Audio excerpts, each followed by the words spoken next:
Hi, this is Paul. I am back in Sacramento after my trip out east. There will be no live stream Friday, October 25. My dog has to go to the place to get a hip x-ray. Nothing wrong with the dog. I have to take another puppy, in fact, to the place. It's standard for these work dogs that they want to. They watch these dogs incredibly. So I'm going to spend most of the day in the car driving the dogs to a place to get their hip, and they'll be out, and then I got to drive them back. But that'll give me some really awesome time to read and reflect. Might even make some videos, maybe some membership videos, something like that, just on the road. Looking forward to it. It'll be sort of a nice quiet day. But what that means is no live stream tomorrow. So sorry about that. Just the way it is. The estuary retreat at my sister's place was fantastic. First night was a little cold. Some people got frozen out a little bit for those that stayed at my sister's place. No real central heat in the place, and poor Sherry was out in the she shed and I think really froze. But the 2 days of conversation, of getting to know each other, was just tremendous, and I really appreciated everyone who came. And really just wonderful, just wonderful. Everyone just was themselves and shared openly, and a lot of great conversation that you can have in 2 days. Well, one of the things that I came out of it, Neil Daedalus sort of pushed me over the edge in terms of finally picking up writing the big book. Over the time, I got a chance to do some reading. Got a chance to got most of the way through the Messiah Eliada book. This one, The Sacred and the Profane. A lot of thoughts on that. I'm almost done with it. Of course, there was the Peterson conversation. I made a little video talking about that. But Neil sort of pushed me over the edge, and also Chad, that I'm going to have to, I think at the end of this video, I'm going to take a bunch of that conversation between Chad and Mark D. Parker. Now, if you watch the live stream, that whole Mark D. Parker serial killer thing came because Mark at the retreat says, yeah, every time Paul says my name, Mark D. Parker, it sounds like a serial killer. And I thought, why does that sound like a serial killer? Because it's 3 names, Mark D. Parker. But so I'm going to probably include a bunch of that conversation he had with Chad, the end of that conversation, especially where Chad is talking about the Washingtonians and the Oxford groups. I'm very interested in figuring out, just getting my mind around AA, how it works, why it spread. Now, part of the reason that it spreads is it's so targeted. I do, in fact, have a 3rd edition copy of the big book. I got this from my friend who really taught me a lot about AA. He's passed now. He was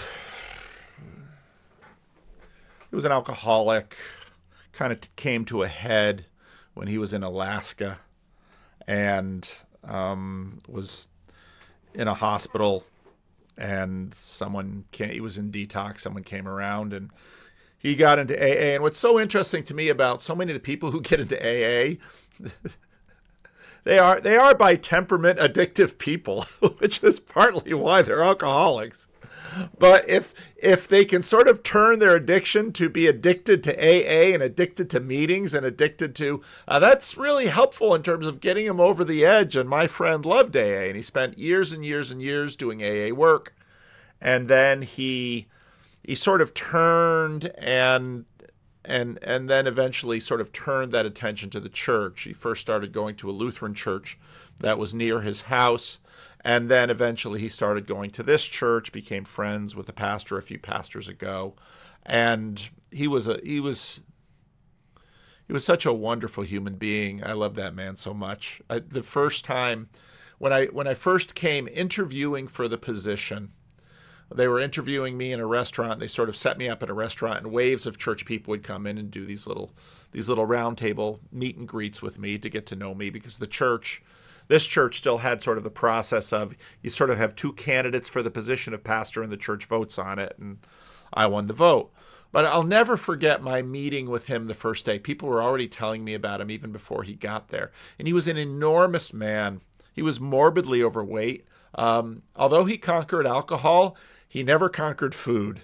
And he was enormously overweight. And I just remember him coming into that restaurant, and his eyes were just, he couldn't wait to meet me. He had all these ideas and theories about things. He was an intellectual. He had a degree from UC Berkeley in anthropology.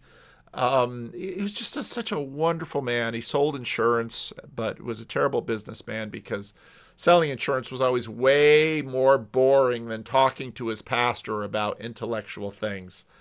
And he died a number of years ago, and gosh, I miss him. He would have been all over this YouTube thing. He would have loved this. And yeah, but I caught him towards the end of his life, and the obesity, the diabetes, the alcohol had already done a number on his body, so he was well past his prime in that. And getting into this now, he would be talking to me all the time. But Neil Daedalus sort of pushed me over the edge, and so I got the audio book on writing the big book, and I listened to a bunch of chapters. I listened to some on the airplane, and I listened to some, when I was. People always ask me, how do you get so much done? I make use of my downtime, because I get bored doing stuff. The kind of stuff I read, the kind of stuff I talk about is the kind of stuff I like thinking about. And so I chew on this. I get any spare minute. I can have lots of time in the car tomorrow, and I'm going to be thinking about this stuff. And of course, my sister, we did this thing at my sister's place, and she's like, these people just sit down and they just talk. These people can just talk like, They can talk 18 hours a day, 20 hours a day. These people can talk. And yeah, that's right. We can talk. And we just find more and more things to talk about. So I'm getting into this book, writing the big book. One of the things that I thought about was the author of this book is doing a lot of, is it really debunking that the author is doing? They're trying to get the story straight, because Bill Wilson was very dedicated to getting AA out there. And I'm already noticing lots of interesting continuities, and I can really see why Chad is sort of connected on this, and I can much better understand Chad now that I'm reading this book and sort of getting my mind around the early days of AA. Now, AA grows out of these Oxford groups. There's a bit of information on the internet about the Oxford groups, and I dug up some PDFs of some of their favorite books and started reading the first few pages of those and found it quite interesting. I'm always sort of the interwar period between the First and the Second World War. It's a very interesting time, and it's a very foundational time. Of course, you had the Russian Revolution in 1919, and of course, that period you had the rise of fascism. And when you read books from that period, there's just sort of a smell to them. There's sort of a sense of them, and there's an earnestness. One of my favorite movies that can get a sense of this earnestness. I've spoken about this movie before. It's Meet John Doe. You can find the whole movie on YouTube, and it's a fairly good copy. But Meet John Doe is this earnest desire to somehow. At that period, people sort of feel like the world is slipping away. There's a lot of similarities to today. And they just want to gather together and be honest and be true. And so these Oxford groups developed. The Oxford group, sin. The Oxford group puts it bluntly, is anything that keeps us from God or from each other.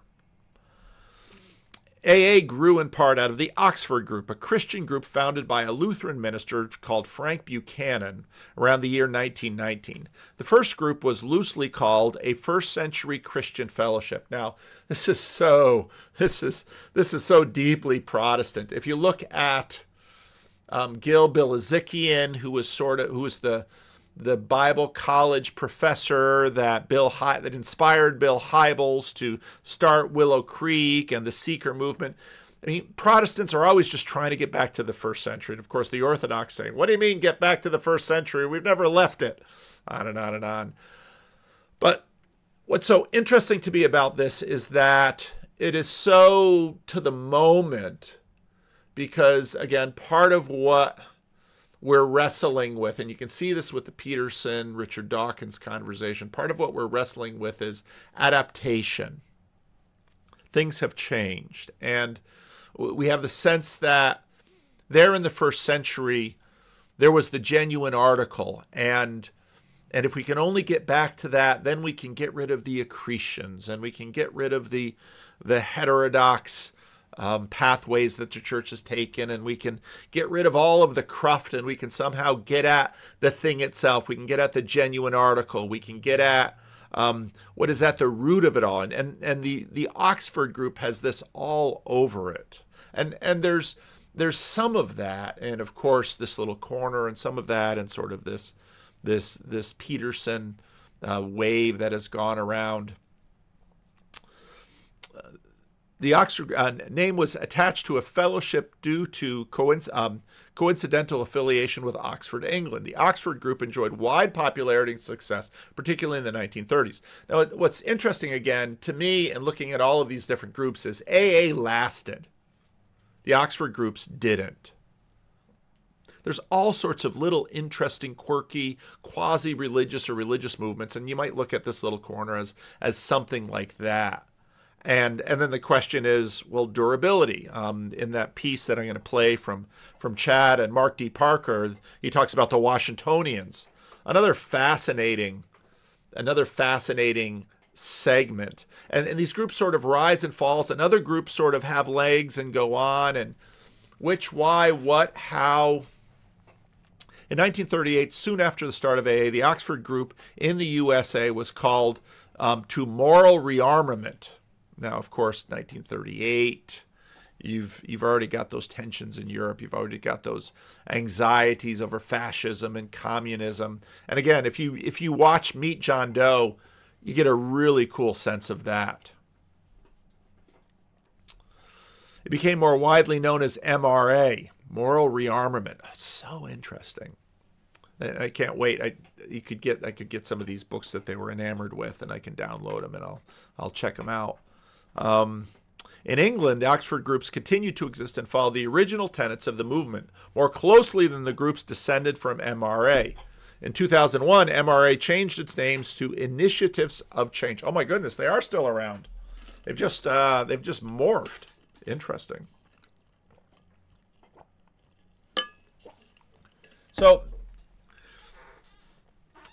So many of these groups have listicles, the Four Noble Truths and the Eightfold Path. And I mean, you just need to sort of boil things down. Again, it's sort of the Chris Green idea.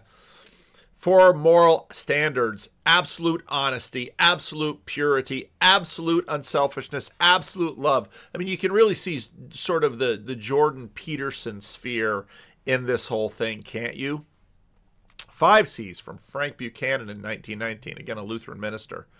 Confidence, the establishment of rapport with a person to be changed. Confession, admission of sins to God and another person. You can already see how AA sort of forked this thing. And again, part of the power of AA is its targeting. And when you read, now, of course, AA comes on the heels of Prohibition. Prohibition was the attempt to try to improve America. Again, this was progressivism, and I don't mean the progressivism like we're talking about today. This was progressivism in the late 19th, early 20th century. This is all about moral improvement. You had the temperance movement, of course. Prohibition was going to wipe out the scourge of alcoholism and bless women and children, because if you can make something illegal, you can stop it. So the 5 C's: confidence, the establishment of rapport with a person to be changed. Confession, admission of sins to God and another person. Conviction, become aware of one's sinfulness. Conversion, give oneself to God and follow his guidance. Continuance, fellowship, and witness to others. It's just drips of the 1930s and the early 20th century. Just fascinating. You know, you watch enough stuff, you get a sense of the culture, the earnestness, the straightforwardness, sort of this pared down modernity. 4 practical steps developed in the late 20s and early 30s. Surrender of our life, past, present, and future, into God's keeping and direction. Again, you can really see sort of how the fork of AA takes some of this stuff. Sharing our sins and temptations with other Christians, and to use sharing as witness to help others, still unchanged, to recognize and acknowledge their sins. You can also sort of sense the continued development of egalitarianism, because part of what happens in part of the key to, let's say, alcoholism is you've got someone in recovery, but they're still an alcoholic. So you have that egalitarian. You also, of course, have the medicalization of it. Restitution to all to whom we have wronged, directly or indirectly. Continuance, listening, accepting, and relying on God's guidance, and carrying it out in everything we do, say, great and small. And then I just found this random paper on the internet. Carl Jung on the Oxford group. And I know some of my audience will really get into this because they really like Jung because of the Peterson sphere. My attitude to these matters is that as long as a patient is really a member of a church, oh, really, what service that word does. He ought to be serious. He ought to be really and sincerely a member of that church, and he should not go to a doctor or get his conflict settled when he believes that he should do it with God. For instance, when a member of the Oxford group comes to me in order to get treatment, I say, "You are in an Oxford group. As long as you are there, you settle your affairs with the Oxford group. I can't do better than Jesus." Carl Jung, Collected Works, Volume 18, 1940. Wow. Reinhold Niebuhr, sort of one of the pillars of neo-orthodoxy. So part of what has happened in the complex relationship between Christianity and modernity is that there have been waves of modernity sort of eats away at things. And this has everything to do with, you know, a lot of what happened in the Jordan Peterson, Richard Dawkins conversation. Now, Nathan Jacobs has a massive, almost 3-hour treatment of that, and I'm almost all the way through it. A lot of thoughts. I can't go into everything that he gets into in this, but and I agree with some, I disagree with some. Very, very, very interesting. So Reinhold Niebuhr, neo-orthodoxy. There was a sense that modernity keeps sort of dissolving away Christianity so that it's no longer potent. So then you have these movements that arise. Of course, Karl Barth, key in this movement. Reinhold Niebuhr, H. Richard Niebuhr. And it has sort of the same feeling of the interwar years of an earnestness. That they're again trying to continue to sort of make the adaptation between Christianity and modernity and make it work. Theologian Reinhold Niebuhr, often credited with the sincerity prayer, criticized Buchanan's philosophy and pursuit of the wealthy and powerful. So the Oxford group often reached out to Episcopalians. And again, this was of course the peak of waspy Protestant elite cultural leadership in America. And neo-orthodoxy was sort of, I think in some ways, sort of the final flowering of that, until in some ways the civil rights movement and the desire to somehow enfold many, many more sort of takes it apart. The idea is that if the man of power can be converted, God will be able to control a larger area of human life through his power. And if a little man were converted, this is the logic which has filled the Buchananites with touching solitude, for the souls of such men as Henry Ford or Harvey Firestone, Christian Century, 1936. And then it goes into, in Akron, Ohio, an Oxford group member named Jim Newton knew that one of Harvey Firestone's sons, Firestone, of course, Firestone Tires, it's not a big name in tires anymore, but it has often been the case, not without reason, that groups try to steal a culture by capturing the elites and the influential.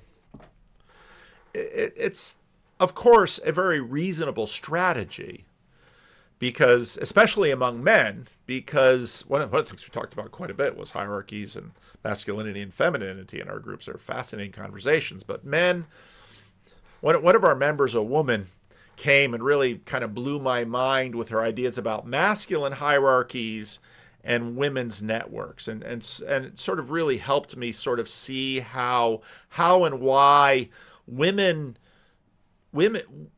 networks are often resistant to hierarchies. They sort of don't like it, and my friend had some evolutionary ideas about this. They're sort of fascinating ideas.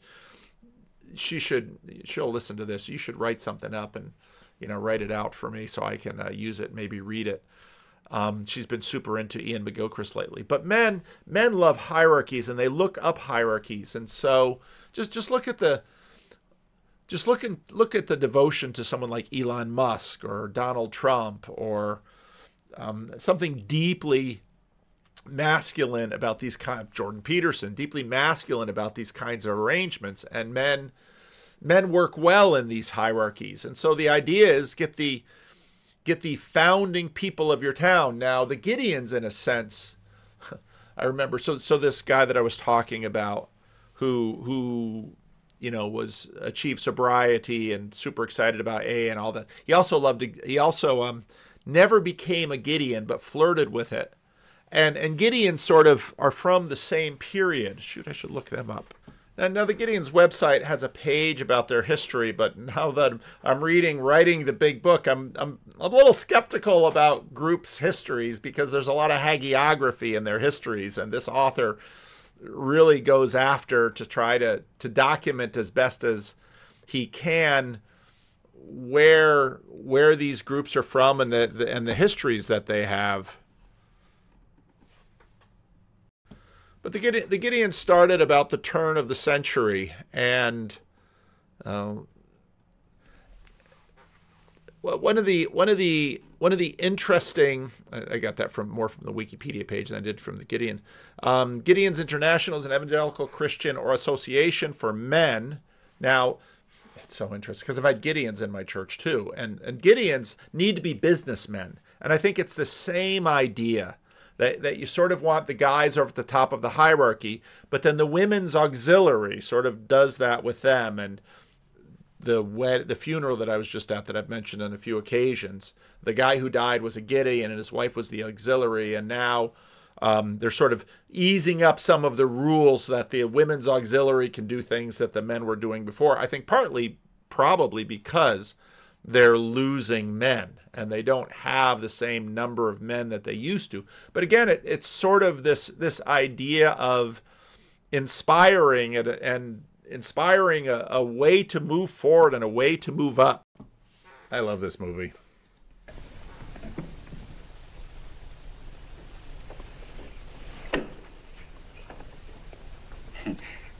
You know, I had a crazy dream last night. It was about you.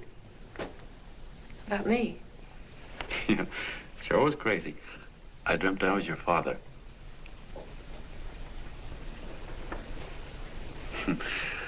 There was something I was trying to stop you from doing. The pacing of these movies is so different from the pacing. Just that long pause there. You'd never see that in a Hollywood movie now. Now there's a sound. The sound is missing at one point, but they've got the words in there. So I got up out of bed, and I walked right through the wall here, right straight into your room. You know how dreams are. And there you were in bed. But you're a little girl, about 10. And very pretty, too. So I shook you, and the moment you opened your eyes, you hopped out of bed and started running like the devil in your nightgown. You ran right out the window there, and you ran out over the tops of buildings and roofs and everything for miles. And I was chasing you.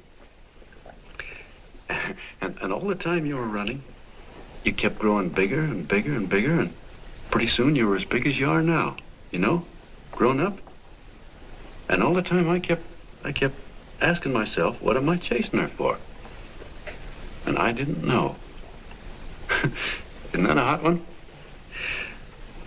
Well, anyway, you ran into some place, and then I ran in after you, and when I got there, there you were, getting married. And the nightgown had changed into a beautiful wedding gown. You sure look pretty, too. And then I knew what it was I was trying to stop you from doing. Dreams are sure crazy, aren't they? Well, would you like to know who it was you were marrying?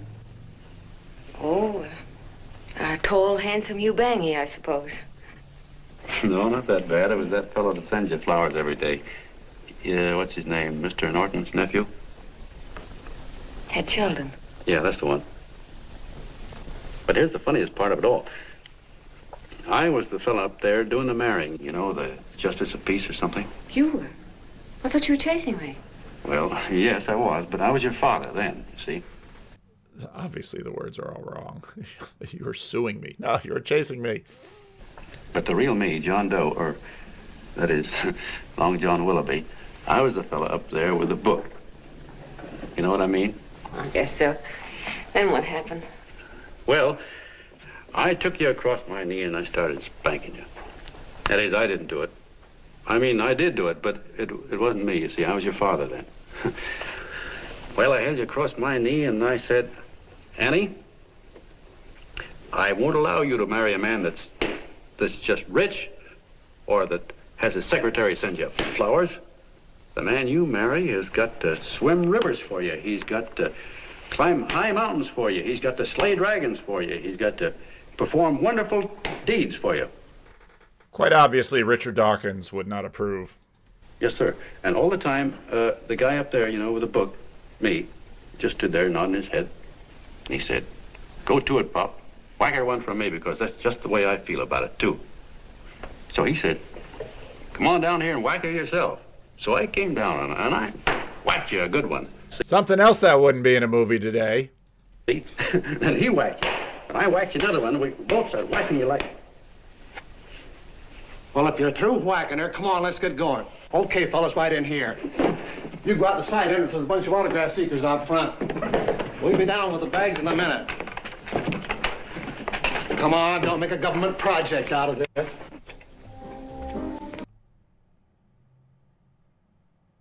How many people have we talked to? We talked so far, other than on the radio. I don't know, about 300,000. 300,000? What are the reasons for that, Ann?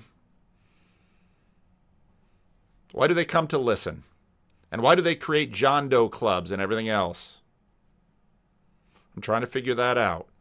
Look, John, we're giving them platitudes, things they've heard 1,000 times. Love your neighbor, turn the other cheek. I've heard them thousands of times too, but this one, maybe like me, are beginning to start to understand the meaning. I never really thought about people before. They were just bodies that filled the bleachers. The only time I was worried about them was when they didn't come to see me pitch, because it was a pitcher. Recently, I started to observe them when I talked to them. I was seeing something. I felt that they were missing something. Do you know what I mean?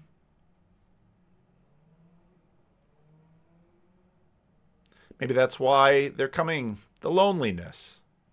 They need to know that they are not alone. I know how they feel. I've been missing something most of my life.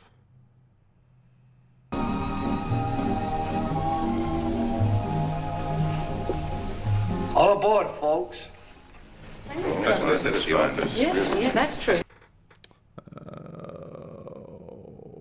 Of course, He's going to go up there to jump. They have the big. He's taken apart. He's shown to be a fraud. This whole thing was a newspaper scam. You're the big hero who's supposed to jump off tall buildings and things. Do you remember? What do you suppose your precious John Does will say when they find out that you never had any intention of doing it, that you were being paid to say so? Christmas Eve at midnight.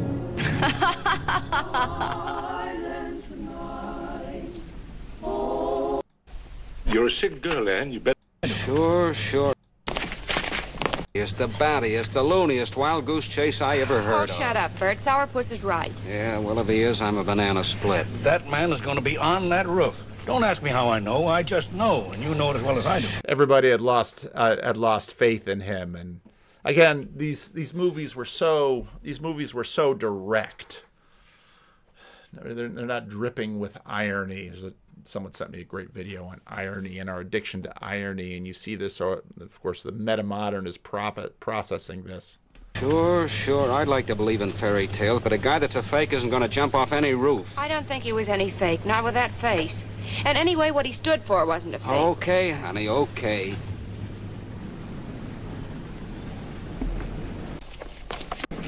Has he been here? Gee, you're... That's crazy.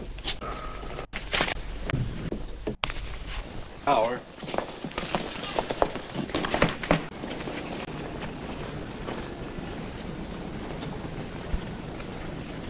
And the the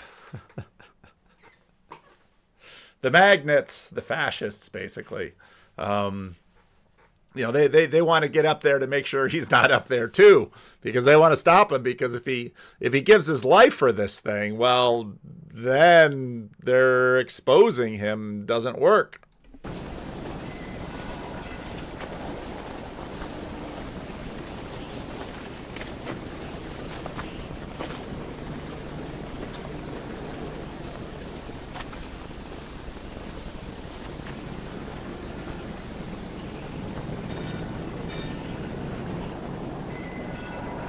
Again, the pacing.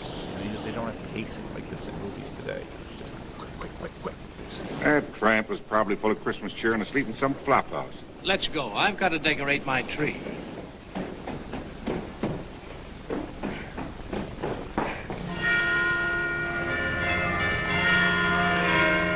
And you know, it's always the newspaper reporter, because the newspaper reporters, they're the rebel after the truth. Well, I give up. I don't know what gave us the idea that we'd attempt anything like this. I guess you're right. I'm afraid the joke's on us. Let's go. I hope nobody finds out we've been here.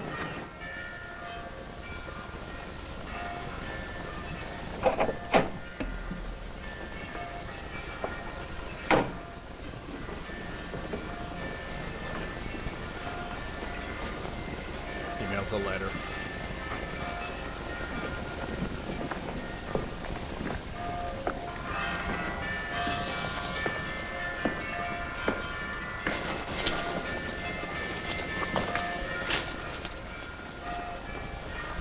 For the sake of you who haven't seen the movie, let's see, I'm at 156.11. She cooks up the scheme. She gets fired. She's mad. Christmas Eve, is that it? Right, you're cast against all the evils in the world. Adele. Sure, when you get hold of a stunt that sells papers, you don't drop it like a hot potato. Well, this is good for at least a couple of months. You know what I'd do? Between now and, let's say, Christmas when he's gonna jump, I'd run a daily on. Starting with his boyhood, his schooling, his first job. A wide-eyed youngster facing a chaotic... Is Randos. She's doing a Randos conversation in the newspaper. ...world. The problem of the average man, of all the John Does in the world. Now... then comes the drama. He meets discouragement. He finds the world his feet of clay. His ideals crumble. So what does he do? He decides to commit suicide and protest against the state of civilization. He thinks of the river, but no, he has a better idea. The city hall. Why? Because he wants to attract attention. He wants to get a few things off his chest, and that's the only way he can get himself heard. So? So he writes me a letter, and I dig him up. He pours out his soul to me. And from now on, we quote, "I protest by John Doe." He protests against all the evils in the world. The greed, the lust, the hate, the fear, all of man's inhumanity to man. Arguments will start. Should he commit suicide or should he not? People will write in pleading with him, but no, sir, John Doe will remain adamant. On Christmas Eve, hot or cold, he goes. See? Very pretty. Very pretty indeed, Miss Mitchell. But would you mind telling me who goes on Christmas Eve? John Doe. What John Doe? The one we hire for the job, you lunkhead. Wait a minute. Let me get this through this lame brain of mine.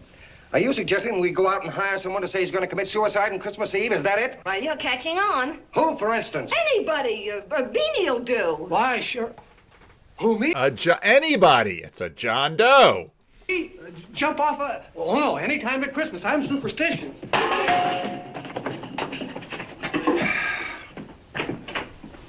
Miss Mitchell, do me a favor. Will you go on out and get married and have a lot of babies, but stay out of newspaper business. Better get that story in, Hank. It's getting late. You're supposed to be a smart guy. If it was raining $100 bills, you'd be out looking for a dime you lost someplace.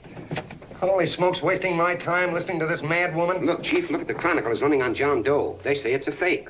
Why, the no good, the John Doe story, amateur journalism. It's palpably phony. It's a wonder anyone is taking it serious. What do you think of those guys? That's fine. That's fine. Now fall right into their laps. Go Of course, they didn't have the word kayfabe. ahead. Say John Doe walked in and called the whole thing off. You know what that's going to sound like on top of this. That's all, Ned. Thank you. All right. Amateur journalism, huh? Why, that bunch of sophomores, I can teach them more about... Hey, boss, get a load of this. What? Look. What do they want? They all say they wrote the John Doe letter. Boss. Oh, they all wrote the letter. Tell them all to wait. Look, Mr. Cannell, one of those men is your John Doe. They're desperate and will do anything for a cup of coffee. Pick one out and you can make the Chronicle eat their words. All right. Flophouse. Let's go. I've got to decorate my tree. Let's...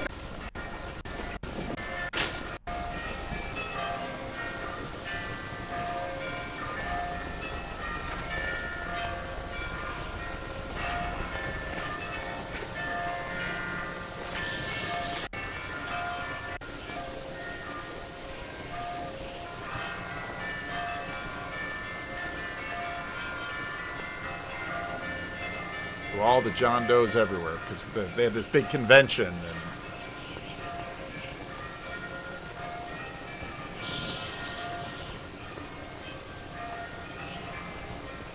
he looks up to pray.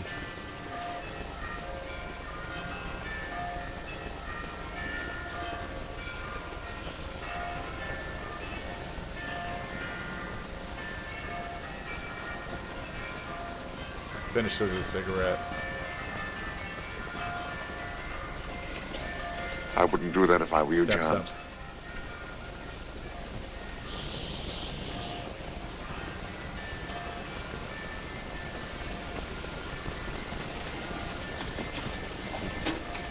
It'll do you no good.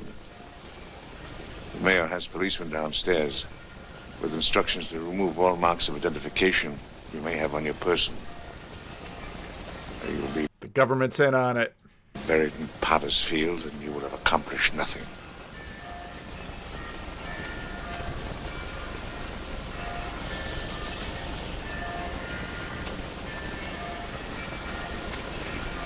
I've taken care of that.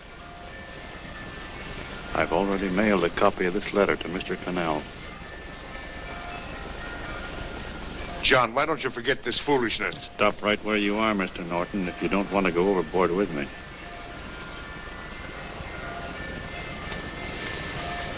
I'm glad you gentlemen are here. You killed the John Doe movement, all right. But you're going to see it born all over again.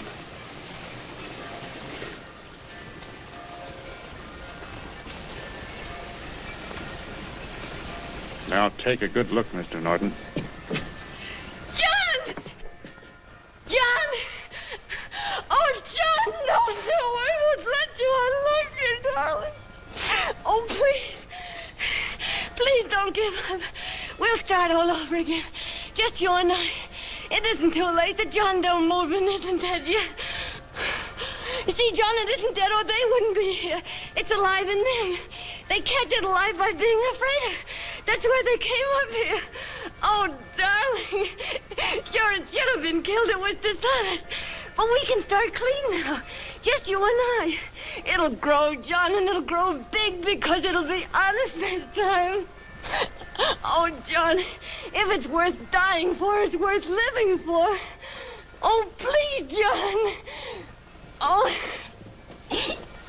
oh, please, please, God, help me. John, look at me. You want to be honest, don't you? Well, you don't have to die to keep the John Doe idea alive. Someone already died for that once. The first John Doe. And he's kept that idea alive for nearly 2,000 years. It was he who kept it alive in them. And he'll go on keeping it alive forever and always. For every John Doe movement these men kill, a new one will be born. That's why those bells are ringing, John. They're calling to us. Not to give up, but to keep on fighting, to keep on pitching. Oh, don't you see, darling? This is no time to give up. You and I, John, we...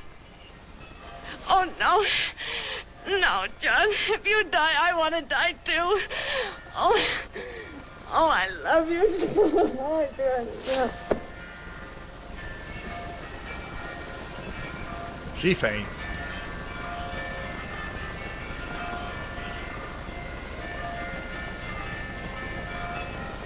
Mr. Doe, you don't have to... We're with you, Mr. Doe. We just lost our heads and acted like a mob. What Bert's trying to say is that we need you, Mr. Doe. There were a lot of us that didn't believe what that man said. We were going to start up our John Doe Club again, whether we saw you or not. Weren't we, Bert? And there were a lot of others that were going to do the same thing. Well, Mr. Sarpus even got a letter from his cousin in Toledo. I got it right here, Mr. Doe. Only it'd be a lot easier with you. Please. Please come with us, Mr. Doe.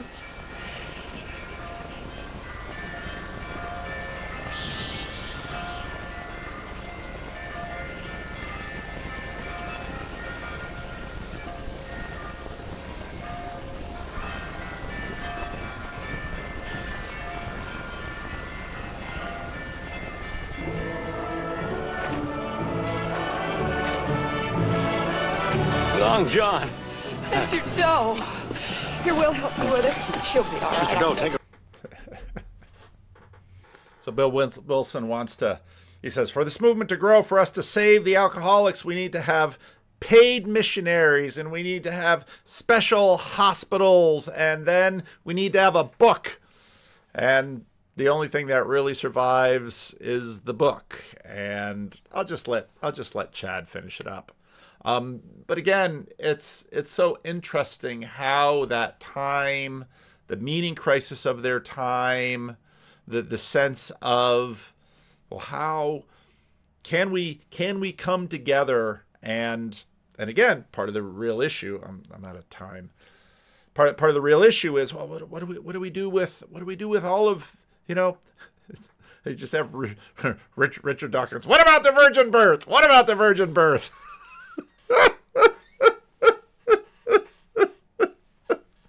Richard Dawkins, terrified of the virgin birth. So, well, I'll leave the rest up to Chad and Mark D. Parker. Almost anybody that comes through and discovers this is neither stupid nor helpless, and I wouldn't want to treat them that way. And I think that's what a lot of regulations would do. And what about, instead of regulations, though, Chad, we thought about just recognizing sin when we see it and helping each other deal with it. Well, I think we do that. I think we're doing that now. And the difficulty is there's going to be a lot of opinions and a lot of different modes of the way that people handle their models and stories.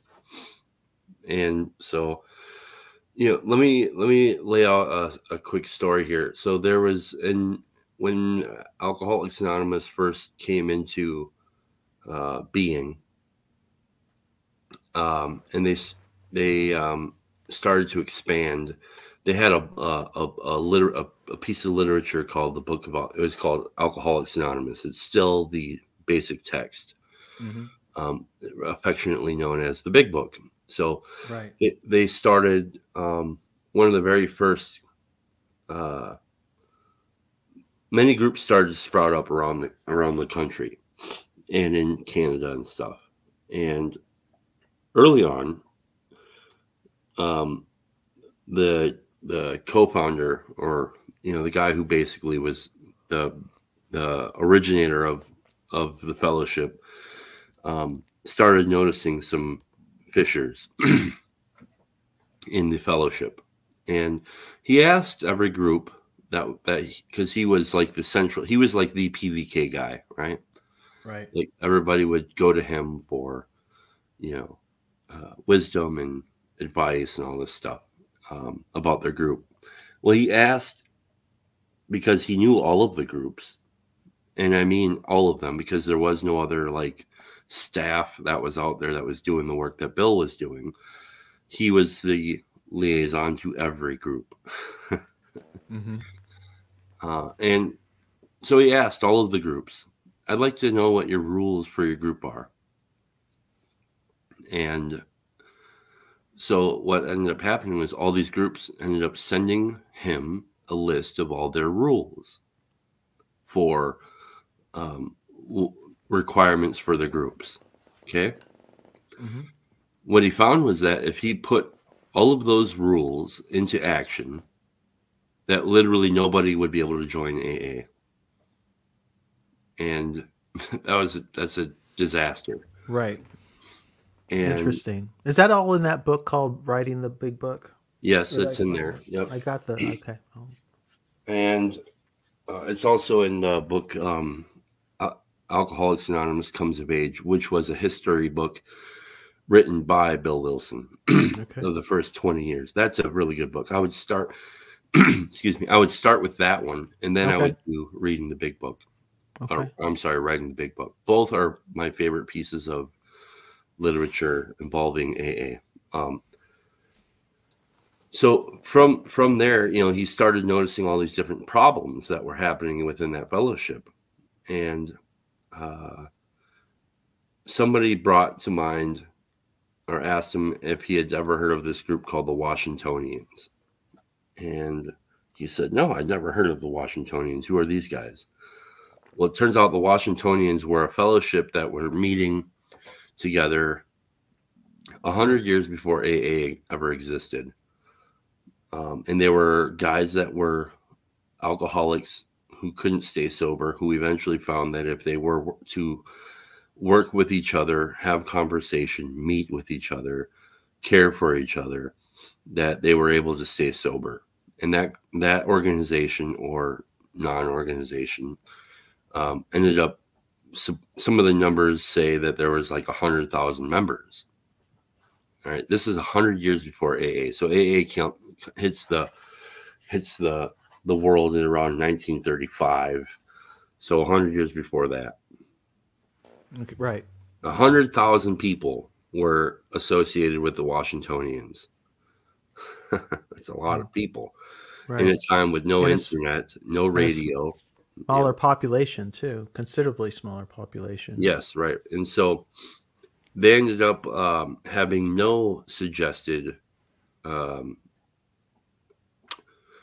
it's more than etiquette, but they didn't have anything that would protect them from themselves.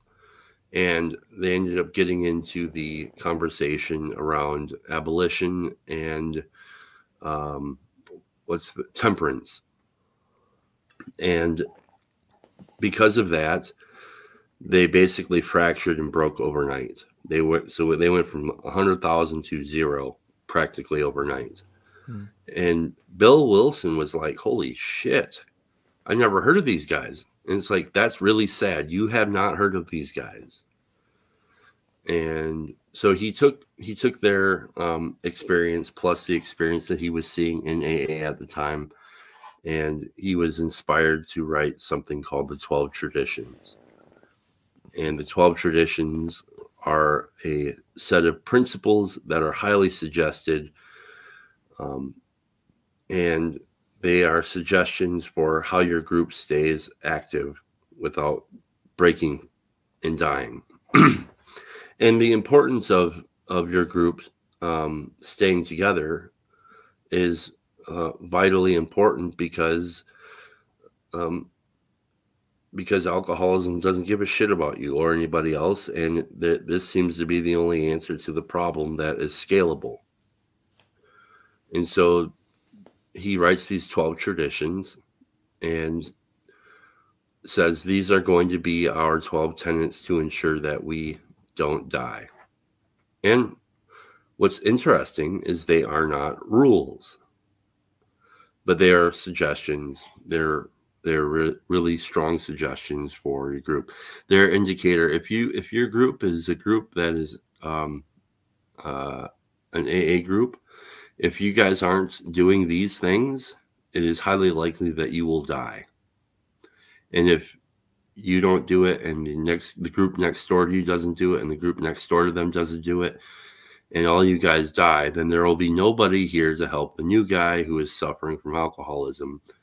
And then we will one day ask ourselves, do you guys remember that group or that organization called AA? Whatever happened to those guys? And you see how that would just be a tragedy. Rigsby, Sure. Leave it. Right. So the big difference here is, I think, between, let's say, AA and what we are involved with here in the little corner of the internet is the guys in AA know that their lives depend on it. And even more so, they know that their sons and daughters' lives depend on it. And maybe their nephews' lives depend on it. You know, they want AA to be there for those who may show up someday at the door of the worst place that they ever wanted to be, which is an AA group. Nobody ever wants to go to that. So I say all that because it would be a travesty to me and a tragedy and a complete miss if in 5 years from now we were talking about, do you remember that thing called This Little Corner of the Internet? Like that would suck. No, I agree. The big and I think that our lives do. I want to say that. I want to say that I believe that my life does depend on me trying to live by certain principles, so that anybody, including Jacob and Nakama and whoever else, has the ability to be here. Right. And I don't think there are any kind of top-down rules. Right. Okay. I'm with you. But now let me interrupt just briefly. I'm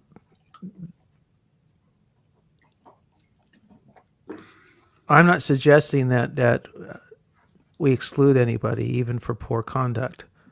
I suppose there's a limit to anything, of course, just. But I think you can from your own channel. Right. But I've not. But see, that's the thing is I've yet to have to do that. And I only did it once accidentally when I didn't realize I had permanently banned Yon God after the. Yes. And so it took me some time to figure it out. But that was an intentional sort of thing in terms of the permanent ban. I thought I was just blocking him from a specific chat. Right, and we all learned a little something from that. How do we move forward when we let people in on our streams? Right. So there's things we learn as we go along that need not be codified. Right. Yeah. On the other hand, it's there. It seems like though, I don't even have a list in mind. So I'm just saying hypothetically, can we have a suggested code of conduct? Can we say one thing that we may want to avoid would be telling people they need to go away, or maybe we need to refrain from saying reacting to people emotionally in the moment and screaming at them. If you don't agree with me, you're the problem. These are two things I've heard commonly when it gets hot around here in the corner on these streams. Mm-hmm.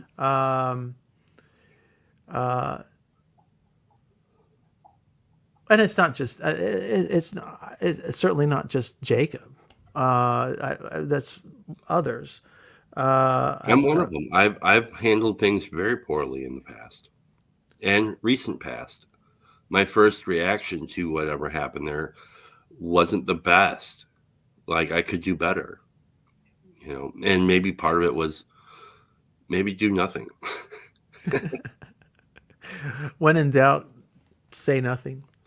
Yeah, but see, it's unlikely that would be no. That would do that. Well, sometimes we need to express ourselves to process what we're dealing with, and that's what motivated me. Actually, I didn't have any. You're the first person I wanted to talk to on this subject because of your first reaction. And you say that wasn't the best reaction. No. But the funny thing is that's motivated me to pursue this subject, and I want to pursue it with others and go further in depth. So the initial framing could be all wrong. Yeah. My working hypothesis could be all bullshit. I get all that. But I had to start somewhere, and so I'm pitching it. You're the lucky bastard that gets pitched to first. Sorry. I'm happy to talk about this stuff because this topic has been a topic that I've wanted to talk about since the beginning.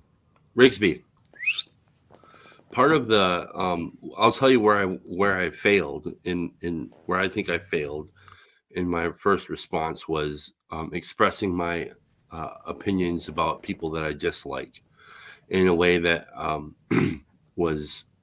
they were kind of like they were missiles launched at people that I don't like. So I hid little jabs inside of my concern video. That's not really wise. I'm fully aware of what was happening while I'm doing it. So my dogs need a little suggested love here because they are just battling the whole time. They love it. They love it. I would say one thing I would like people who are visibly present in this little corner of the internet. So like the folks like yourself or anybody else who has a channel who really cares about whatever this is, who is unsure about what it is and where it's going. I would say, I would just like you to read over the 12 traditions of Alcoholics Anonymous, the long form version. Okay. And I think that a lot of it, there could be a lot of wisdom pulled out of there. And something like that might be really good as we move forward because this thing is growing. We are in the stages of where I think Bill was at in what he called the flying blind period. And so that's where we are. It's really interesting, like when you look at the history of that organization and how they came together and how they grew and what all happened. There's some ridiculous parallels that you'll find in writing the big book. You'll just be like, good grief, how? And there's just patterns of how things that are good and powerful take shape. So the 12 traditions, the long form, are very powerful suggestions. I don't think they all apply exactly because one of the traditions that they have is, we don't have, AA as a whole doesn't have an opinion on any sect or religious body or any political opinion whatsoever as an organization. Now, each member has their own opinions. Right.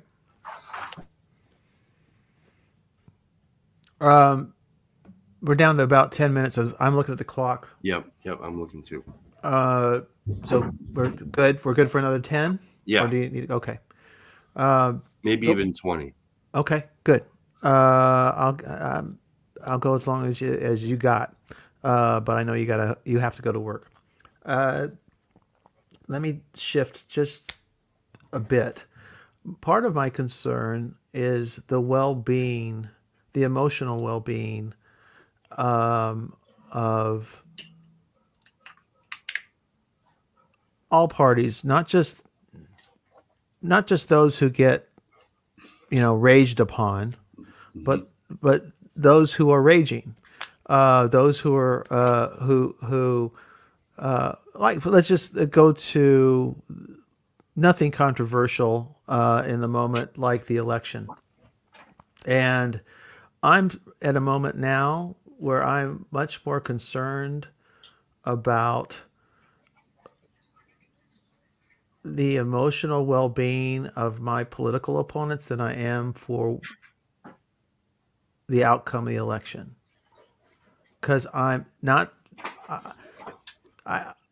it seems to me that the trajectory looks like we're going to have a certain outcome that's going to leave. Well, frankly, we're going to have an outcome either way that's going to leave half of our neighbors feeling completely adrift. And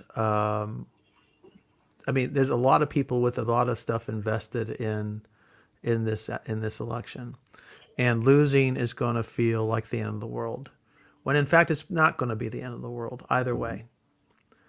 And I'm trying to figure out how I can possibly be there for them, because a lot of them are my family, and they don't vote the way I do.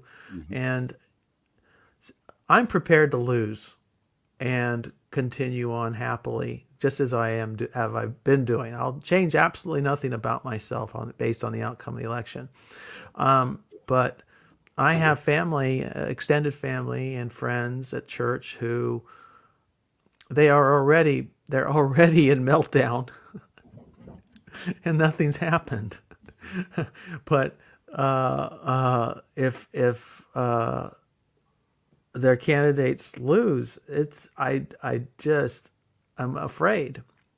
And not that they'll get through it, but there are some people on the margins who won't. And we seem to specialize with people on the margins emotionally here in the corner. So on the subject of empathy, it's not so much about constraints or rules in my mind. It's about being there for people at the deepest possible level that we can possibly be, to help them get through their crisis. Once they're through their crisis, if you can, they're fine. You never talk to me again, great. But I just am deeply, I'm just concerned. I guess and maybe there's nothing, but we see what happens with some people when they break. They get a gun. Sometimes they turn it on themselves. Sometimes they turn it on others. And it makes the news on a regular basis. Just thoughts. These are just random thoughts, Chad. And I don't know if there's anything that we can even talk about that's of substance here.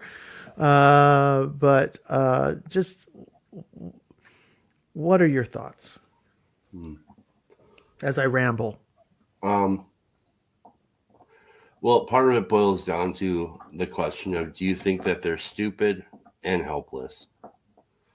And I don't think that they are. And I think that those in the extreme case that you just mentioned about a gun, I think there's probably not much. I don't think there's much that I'm going to do or you are going to do to prevent people who are sick from doing things that they think are justifiably correct. But if I may push back just a bit, go ahead. You wouldn't be in AA doing all the work you do. It's hard. You're getting up early, doing these coffees and so on and so forth, meeting with people. If you didn't think that personal intervention wasn't necessary at some level sometimes.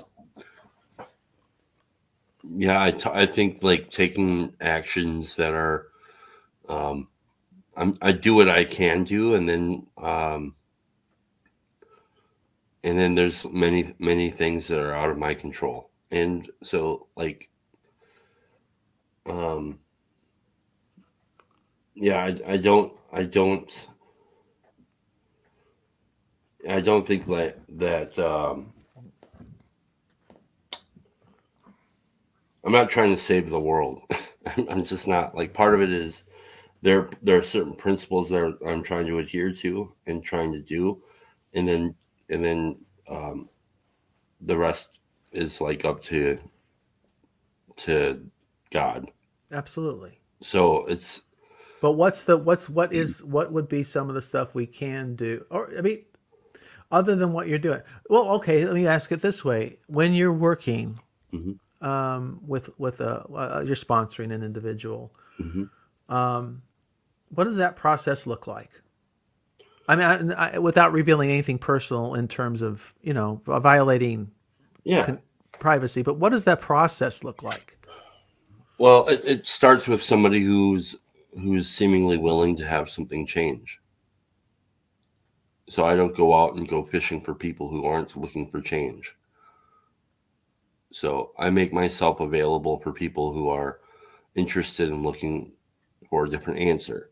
Like, I'm not on street corners. I'm not in bars looking for, you know what I mean? I go to detox, where people go to detox from alcohol because they want to be different. And then they come into the AA meeting. Like, so the detox I go to on Sundays, nobody's required to go into that meeting. Sometimes there's a football game on, or some movie that's playing on the television, or they can go out and do exercise or whatever. And the ladies at the detox have said, "Oh, do you want us to, turn off the TV and make sure everybody comes in here?" It's like, no, I don't want that. I only want the people who want to be in here. Great. That's actually really helpful. What does it look like for you internally? I mean, what is whether it's feelings, thoughts, emotions, memories? What's going through your mind when you enter detox and meet someone who's ready to change? I have a very specific plan of action. A buddy of mine and I, we are road dogs. We've been doing it for years. We really work well together. We have a very clear idea of how we like to do it. We also have experience of how we've seen it done poorly, and our own experience of the AA that we aren't interested in. And so we don't do that. What we do is we have a very clear idea. When we go into the room, we have an understanding that most likely anybody who's in this room wants to change. And if they want to change, they probably have a couple of things. And they don't even know that they have it, or they can't articulate that they have it. So one of the things is they're probably alcoholic. And they don't know what that means, or what that actually, they couldn't articulate it, just like I couldn't for years. So what we try to do is say, here's what alcoholism is. It looks like this. Once I start drinking, I can't stop. And once I stop, and I really mean it, and I know I should never drink again, and I make the decision to not drink, I always end up going back to the drink. And then I drink, and then I can't control how much I drink once I start. And then I hit a spot where I need to be done, and I say I'm done, and I really mean it this time, and I quit. But I can't hold to the decision to quit, so then I drink again. And then when I drink, I can't control how much I drink once I start. And then I go through a spree, and I say, I can't do this anymore. I need to be done, so I say I'm done. And then when I'm done, I can't hold to the decision, and then I drink again. And then when I drink, I can't control how much I drink once I start. You see, it's the same thing over and over. And that's what all alcoholism is, right? And that's all it is when to kind of qualify somebody. And then we share little stories out of our own experience, what that actually looks like. And we give some language to it that helps frame it. So, like, it looks like I have an allergy to alcohol. And the word allergy, all that means is an abnormal physical reaction. So I have an abnormal physical reaction to alcohol once I start, where once I start, I can't control how much I drink. And once I stop, I'm left with an obsession that's driven by a spiritual malady. Well, what is that? Well, spiritual malady is this separation, this feeling that I have, anxiety, depression. It's a separation that I have between me and my fellows and me and God. And that separation, that malady, will drive my obsession to drink because the drink works. The drink gives me a false feeling of connection. And it's actually not false because it actually works really well. The problem is it's an insufficient power that I lean on. And so I'm not emotionally attached to any of the people that when I go into detox. I'm not emotionally attached to any of the people that I sponsor.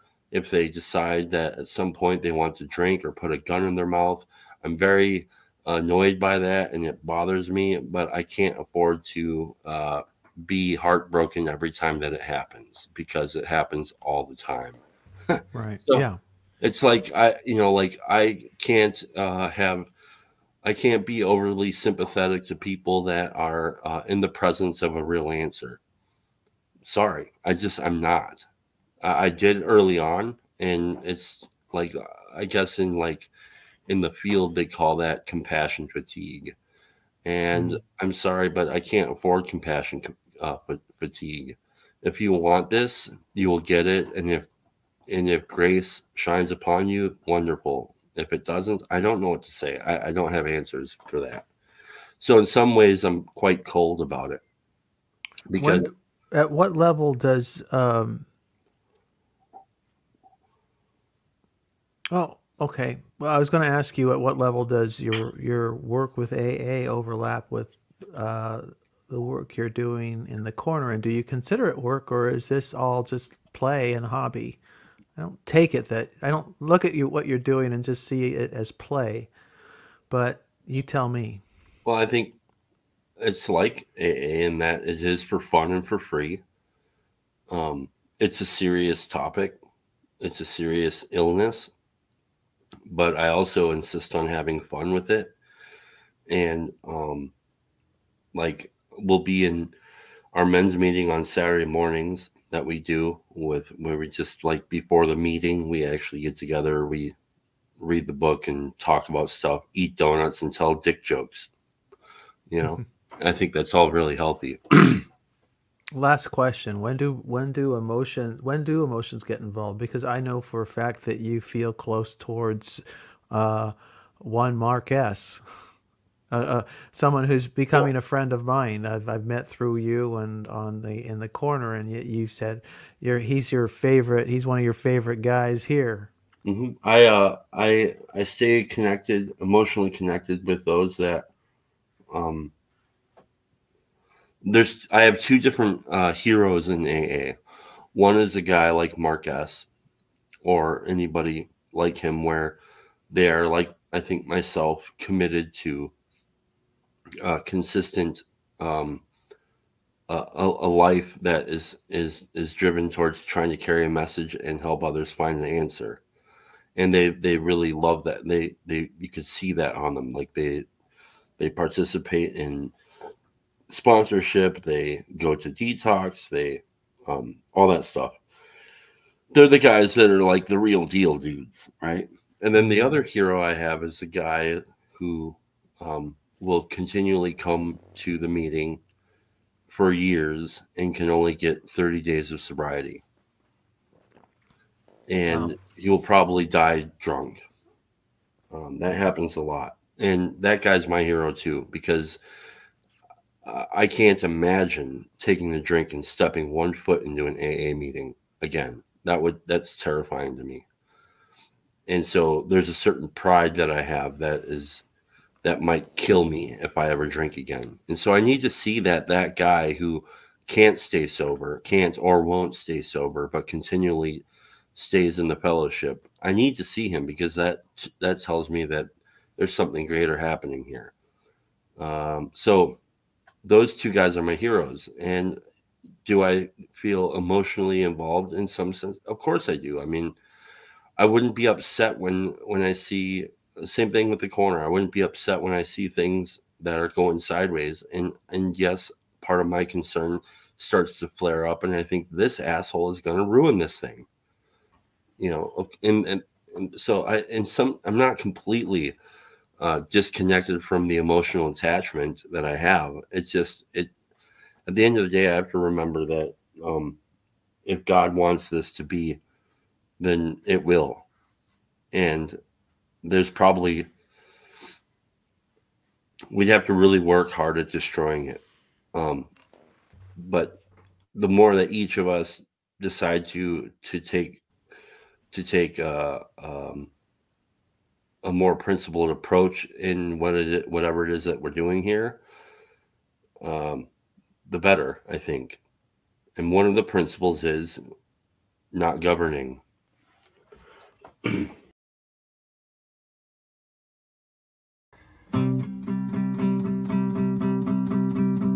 Well, I don't know about the meaning crisis, left, right, black, white, or other vices, which Jesus Christ is right, or if we're all saved. From my perspective, our propositions participate procedurally, running in circles. Remember in body, we're in the age of decay. Symbolically speaking, the reapers are reaping, them damn egregores are whispering sweetly. We're all NPCs in the belly of the beast. Red pill, blue pill, bread pill, Mars Hill, or DMT, or whatever you feel.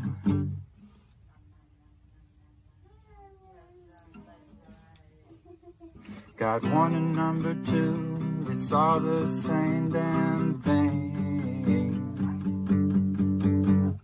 So clean your room, repent on Zoom, ontology for dummies, a bird's eye view. 'Cause if you really knew, could you really even say? Totally depraved, all totally saved, a total disposition from the bed we all made. Or is it the elect, or are we just insane? From John Vervaeke to Jonathan Pajot and Jordan Peterson to the Chris Pacou Show, Paul Vanderklays and Griswold Grimm and all the dice he shakes. This estuary ditty is a little bit cringy, ain't quite the U-shaped or the hero's journey. All the NPCs in the flood treading water to watch you save the day with a bunch of chitter-chatter.